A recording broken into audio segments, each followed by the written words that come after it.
Imagina una criatura que parece salida de un mito ancestral. Un ser que camina lento, como si no tuviera prisa por alcanzar a nadie, pero que, cuando se lanza al ataque, lo hace con una violencia precisa, metódica y mortal. Un animal que no necesita rugir para infundir miedo, porque su mera presencia basta.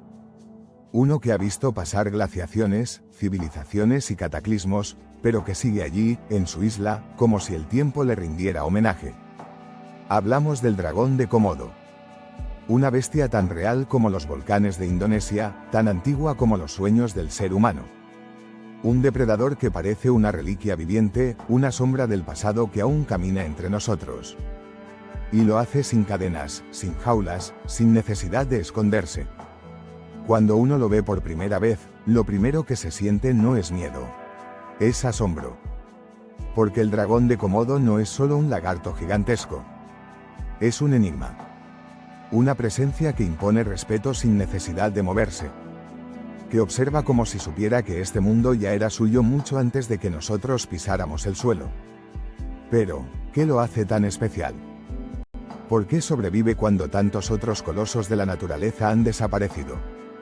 ¿Qué secretos guarda en su sangre, en sus colmillos, en su lengua bífida que capta olores como si leyera el aire? Hoy, viajaremos a las islas que aún lo ven reinar. Exploraremos su historia, su forma de cazar, su papel en el delicado equilibrio de un ecosistema que parece suspendido en el tiempo. Y, quizás, entenderemos por qué el dragón de Komodo no necesita leyendas. Porque él mismo, es una. Para entender al dragón de Komodo no basta con observarlo, hay que estudiarlo con la paciencia que exige una criatura que ha sobrevivido al tiempo. Su cuerpo es un manual de adaptación salvaje, una enciclopedia viviente de cómo evolucionar para matar, dominar y perdurar. No es rápido, pero no lo necesita. No es ruidoso, pero eso lo vuelve más letal. El dragón de Komodo actúa con una mezcla precisa de cálculo, poder físico y algo que parece, casi, inteligencia estratégica. Su tamaño ya impone. Puede alcanzar los 3 metros de largo y pesar hasta 90 kilos, aunque algunos machos excepcionales han superado ese límite. Su piel está recubierta por escamas gruesas, algunas reforzadas con pequeñas placas óseas llamadas osteodermos, como si llevara una armadura incrustada en el cuerpo. No solo es una defensa, es un recordatorio de que estamos ante una criatura que ha nacido para resistir. Pero lo que más desconcierta es su mordida. Durante mucho tiempo se pensó que la verdadera arma del dragón era su saliva, una mezcla letal de bacterias capaces de infectar a su presa lentamente. Sin embargo, investigaciones más recientes han revelado que su boca oculta algo más sofisticado y aterrador: veneno. Sí, como si se tratara de una serpiente evolucionada, el dragón posee glándulas venenosas que segregan sustancias capaces de impedir la coagulación de la sangre, provocar shock e inmovilizar a sus víctimas. Es una combinación de métodos ancestrales y modernos. Es brutalidad con precisión. Su lengua bífida, parecida a la de una serpiente, le permite captar partículas químicas en el aire y oler el entorno a través del órgano de Jacobson. Con ella puede detectar un animal herido a más de 4 kilómetros de distancia. Es como si el propio viento le susurrara el camino hacia la muerte. Cuando caza, no lo hace con prisa. Observa, espera. A veces embosca. Otras, simplemente da un zarpazo demoledor y una mordida fugaz. El resto, lo hace el veneno. La presa huye herida, y el dragón la sigue con esa parsimonia casi teatral, sabiendo que tarde o temprano caerá. Entonces, se acerca, huele el final, y se alimenta. Todo su metabolismo está diseñado para la eficiencia. Puede tragar trozos enteros, dislocar la mandíbula, y su estómago es capaz de digerir piel, huesos y carne sin esfuerzo. Y no solo caza. También es carroñero, y ahí radica parte de su éxito evolutivo: se adapta a lo que haya.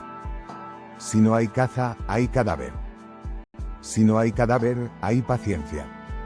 Incluso pueden llegar a practicar el canibalismo si la escasez lo requiere. La supervivencia es su religión, y no tiene escrúpulos. En su mundo, hay jerarquías claras. Cuando varios dragones se reúnen sobre una presa, el más grande come primero. Los demás observan o se arriesgan a un combate feroz. La lucha no es solo física, es territorial, instintiva y ritual. Cada uno conoce su lugar, y quien no lo respeta, sangra.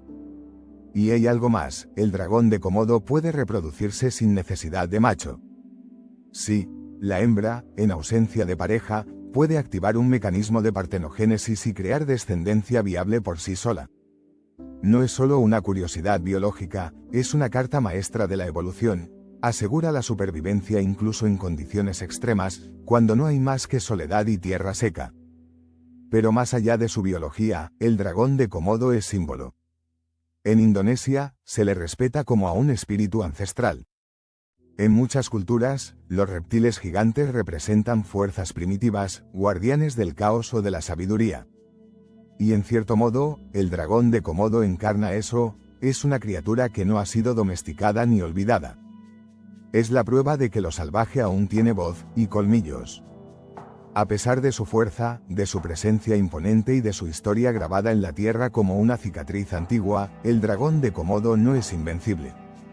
Hoy, este depredador que ha vencido a glaciaciones, cataclismos y siglos de cambio climático enfrenta su mayor amenaza, el ser humano. Las islas de Komodo, Rinca y Flores, que alguna vez fueron su refugio natural, están cada vez más presionadas por el turismo masivo, la destrucción de hábitats y el cambio climático. Aunque Indonesia ha hecho esfuerzos para proteger al dragón, incluso cerrando algunas áreas a los visitantes y estableciendo reservas, el equilibrio es frágil. Cualquier desequilibrio en la cadena alimenticia, en la disponibilidad de agua o en la temperatura de incubación de los huevos, puede alterar por completo su ciclo de vida. Porque sí, el dragón también depende de detalles invisibles. La temperatura exacta del suelo donde pone sus huevos determinará si nacen más machos o más hembras. El más mínimo cambio puede acabar con generaciones enteras. Su supervivencia no depende solo de su fuerza, sino de un ecosistema que le ha dado cobijo durante millones de años y que hoy, tambaleante, comienza a fallar. Y hay algo profundamente simbólico en esto. Porque el dragón de Komodo es una criatura que parece venida de otra era, pero vive atrapada en esta.